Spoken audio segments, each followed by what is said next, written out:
Good morning भाई, कैसे हैं? Very good. चलिए स्टार्ट करते हैं हम।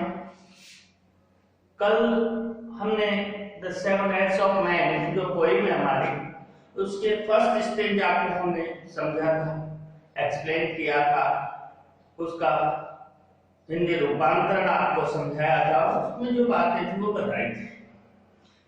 अब उस स्टेंजा की समरी यहां पर लिखी हुई है, उस समरी को समझेंगे और फिर उस स्टेंजा के नीचे तीन क्वेश्चन, ये तीनों क्वेश्चंस के आंसर समरी प्लस स्टेंजा से मिलकर के आपको निकालने हैं। इसी पर आज हमारा फोकस रहेगा। इसके बाद नेक्स्ट स्टेंजा पे आएंगे हम। बड़े ध्यान से इस बात को समझें। तो look at the bird and listen to me carefully. Okay, very good. एक बात और मैं आपसे कहना चाह रहा हूं, जिन्होंने भी सब्सक्राइब नहीं किया है वो सब्सक्राइब कर दें चैनल को। पहले सब्सक्राइब करें और लाइक करें भाई। लाइक से हमें पता लगता है कि आप कितने एक्टिव हो, आप में भी जोश है पढ़ने का। सब्सक्राइब करें, क्योंकि जब ऑनलाइन क्लास लूंगा मैं 2 घंटे की, तो जो जो सब्सक्राइब कर चुके होंगे उन्हीं के पास पहुंचेगा वो सबसे पहले उसका। तो ध्यान से समझें इसको। In this stanza Shakespeare compares the entire world to a theatrical stage।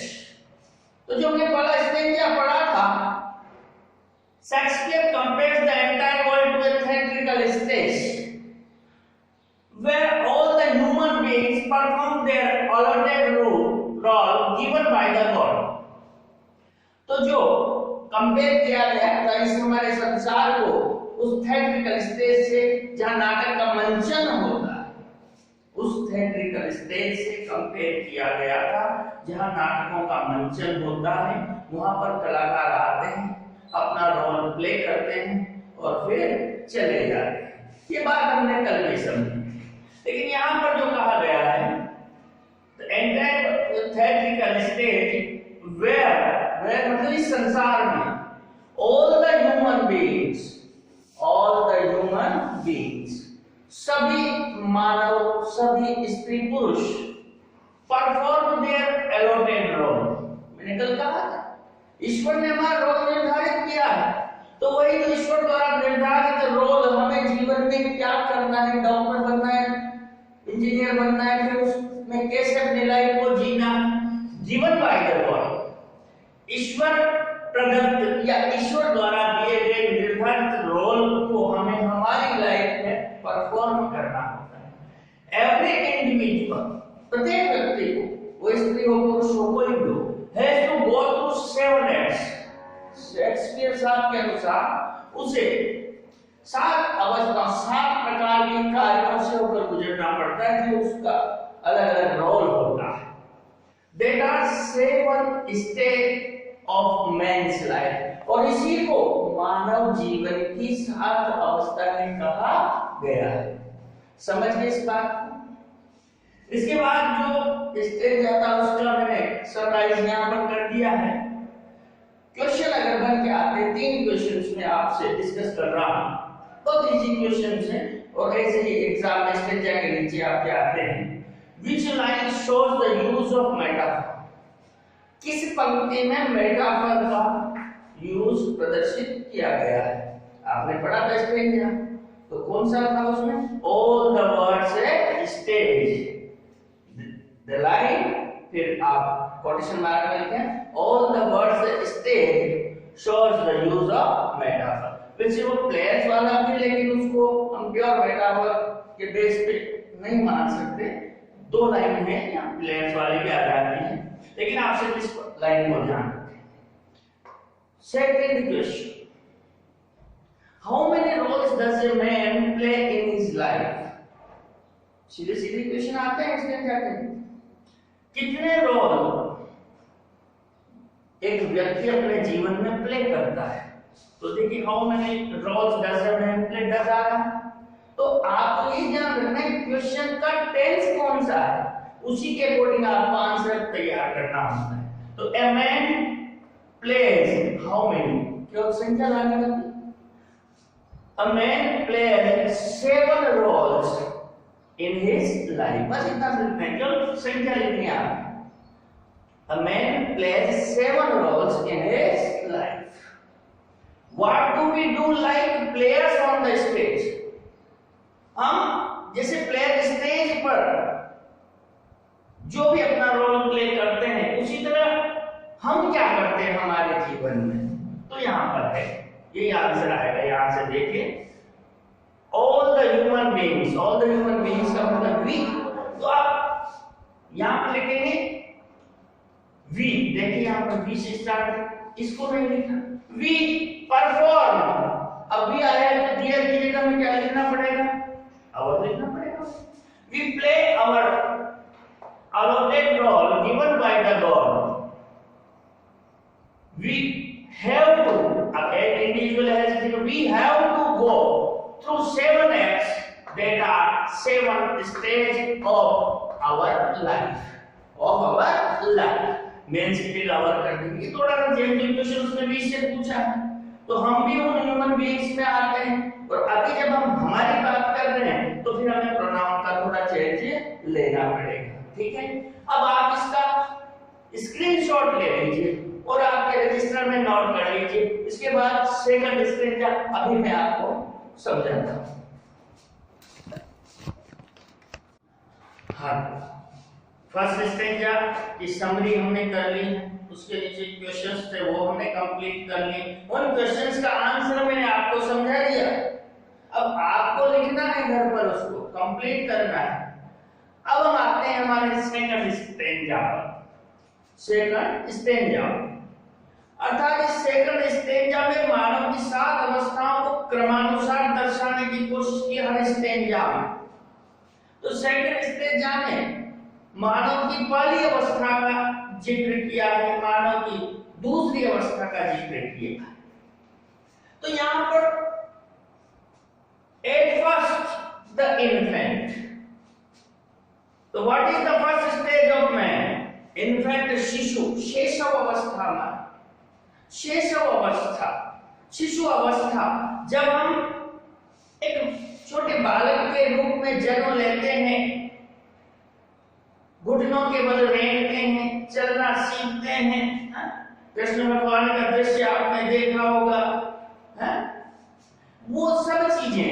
तो उसी तरह से आप गिर जाते हैं, फिर थोड़ा सा हिल जाते हैं। तो ये एट फर्स्ट द इन्फेंट, शैशव अवस्था, मानव की पहली अवस्था की शुरू होती है जब वो मां के गर्भ से जन्म लेता है, तो शिशु अवस्था उसकी प्रारंभ हो जाती है। तो शिशु अवस्था में क्या रोल होता है उसका? वो मां की गोद में रहता है, तो क्या क्या एक्टिविटीज करता है जो नेचुरल होती है उसमें, क्योंकि वो ना समझ होता है उस समय। तो एट फर्स्ट द इन्फेंट, तो पहली अवस्था में मानव अर्थात हम क्या करते हैं? Mewling and puking. म्यूलिंग का मतलब है रोना बिलखना। छोटा बच्चा रोता बिलखता है तो किस अंदाज में होता है आप सभी परिचित हैं। And puking in the nurse's arms, यह बहुत बड़ी बात है, नर्सेज आर्म्स। तब ये उनका कल्चर है, वहां बच्चे को नर्स, भाई माँ, नर्स का मतलब है पालन पोषण करने वाली भाई माँ। तो वहां उस जमाने में बड़े बड़े जब राजा महाराजा हमारे यहाँ थे वहां पे थे, तो उस भाई माँ होती थी। आपने देखा है राजा महाराजा, आपने पन्ना भाई का आपने नाम सुना है, पन्ना भाई का नाम सुना है ना, भाई माँ। तो बाल पालन पोषण करती थी। लेकिन हमारे जनरल सेंस में हम ले, हमारे पारिवारिक सेंस में ले, तो यहाँ ये नर्सेज आर्म्स हमारे लिए सूटेबल नहीं। यहाँ हम इसको माँ की गोद कहेंगे, माँ की बाहों में कहेंगे। यहाँ इसको हम हमारी माँ का दर्जा देंगे।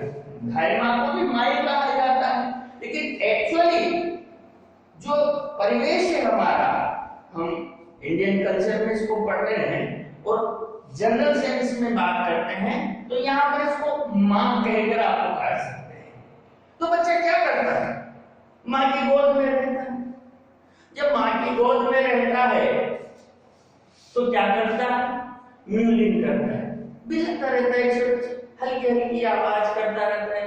एंड प्यूकिंग, और देखा आपने छोटे बच्चे के कभी भी मुंह से जब वो माँ के स्तन से दूध पीता है उसके थोड़े समय बाद ही वो मुंह से सफेद सफेद सी काई सी आ जाती है, वो नेचुरल है। और माँ उसको कपड़े से अपने पल्लू से पोंछ देती है, तो यही रोल है उसका। अरे भाई यही रोल है, ये रोल अदा करता है मानव। Mewling and puking in the nurse's arms, अपनी माँ की बाहों में, गोद में वो बच्चा रोता बिलखता हुआ और मुंह से वो उबकाई निकाल देता है, दूध ही दूध, हल्का सा झाग सा निकल जाता है। ये नहीं कि बड़ों की तरह उल्टी करता है, बदबू आती है। वो एक नेचुरल होता है और नेचुरल रोल प्ले करता है। तो हम जब बालक थे हमने भी ऐसा रोल प्ले किया। तो यहाँ तक तो पहली अवस्था। तो क्वेश्चन बन के आ जाता है, मान लीजिए what does a man do in his first stage. तो क्या the first stage is the infant. In this stage a man या अ बॉय, इन्फेंट लिख सकते हो, बेबी लिख सकते हो, play his role mewling and puking in the nurse's और या मदर्स आर्म्स। आगे समझ में इसको और समझ लें, कोई दिक्कत। Then the whining schoolboy with his stature and shining morning face creeping like snail unwillingly to school. इसमें है बहुत कलाकार इन लाइनों में। Then the whining schoolboy, whining, गिड़गिड़ाता हुआ, रिक्वेस्ट करता हुआ, अनिच्छुक, unwilling, इच्छा नहीं, जिस काम को उससे करवाने की कोशिश की जा रही है वो इच्छा नहीं।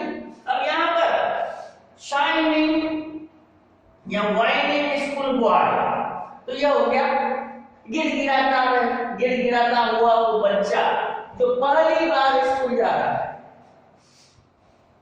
अरे भाई श्री राम स्कूल की वैन बाहर खड़ी है या किसी अन्य जो भी, तो बच्चे को तैयार कर रही है माँ। पापा ने कहा चल बेटा, चल नहीं पा रहा, वो कभी वापस आता है, कभी माँ से लिपटता, तो अनिच्छुक है वो। और यहाँ पर वाइनिंग, बिलखता हुआ बच्चा है स्कूल जाने के लिए। विद शेचल का मतलब है थैला, पहले उसी तरह के थैले होते थे, आजकल तो स्टाइलिश बैग आ गए। हाँ, बच्चा जनरल नहीं, ये नहीं ये वाला होगा। हाँ, तो ऐसे स्टाइलिश जो भी है आज के परिवेश में कैसे बैग, इसको आप मान लीजिए, वो बैग लटकाए हुए गिड़गिड़ाता हुआ। एंड शाइनिंग मॉर्निंग फेस, क्या यूज है यहाँ पर? अरे कौन सा फिगर ऑफ स्पीच है? कौन सा फिगर ऑफ स्पीच है? मेटाफोर का यूज है यहाँ। शाइनिंग मॉर्निंग फेस मतलब सुबह का वातावरण जैसे बड़ा सुंदर शाइनिंग होता हुआ दिखता है, उसी तरह उसका चेहरा भी दमक रहा है उस आभा के समान, प्रातःकालीन आभा लिए हुए। तो ये मेटाफोर का यूज है। शाइनिंग मॉर्निंग फेस, दमकता हुआ, चमकता हुआ प्रातःकालीन उस भाव के साथ। क्रीपिंग लाइक स्नेल, रेंगता हुआ, बच्चा वहां से जा रहा है तो रेंगता हुआ, कभी पैर को फेस करे हम कहते हैं रेंगता हुआ। क्रीपिंग लाइक स्नेल, उधर एग्जांपल बताएगा फिगर ऑफ स्पीच में, यहाँ सिमिली का यूज है। एक ही लाइन में दो फिगर ऑफ स्पीच डाल दिए। स्नेल, स्नेल माने घोंघा, एक छोटा सा कीट होता है, विश्व में सबसे मंद गति से चलने वाला घोंघा है। तो उसकी चाल को किससे कंपेयर किया गया है? किसकी चाल से? इस स्कूल बॉय की चाल से। मैंने कहा सिमिली में लाइक सो एड आते हैं, मेटाफोर में डायरेक्ट हो जाती है तुलना। जिसने पहले के वीडियोस नहीं देखे, फर्स्ट वीडियो पोएट्री का, सेकंड वीडियो देख लें, थर्ड वीडियो देख लें, तो ये वीडियो पहले के आप देख लें जाकर के। या तो प्लेलिस्ट में चल जाए, आपको मिल जाएगा। ठीक है, तो यहां पर सिमिली का प्रयोग किया गया है, लाइक स्नेल। तो लाइक स्नेल, तो यहां पर कहा गया घोंगे की तरह। तो घोंगा तो एक कीट, बच्चा एक इंसान है, अब उसकी तुलना कर दिया तो समानता क्या है?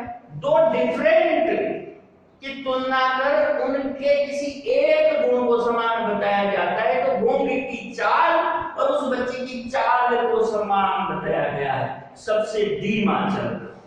समझ गया?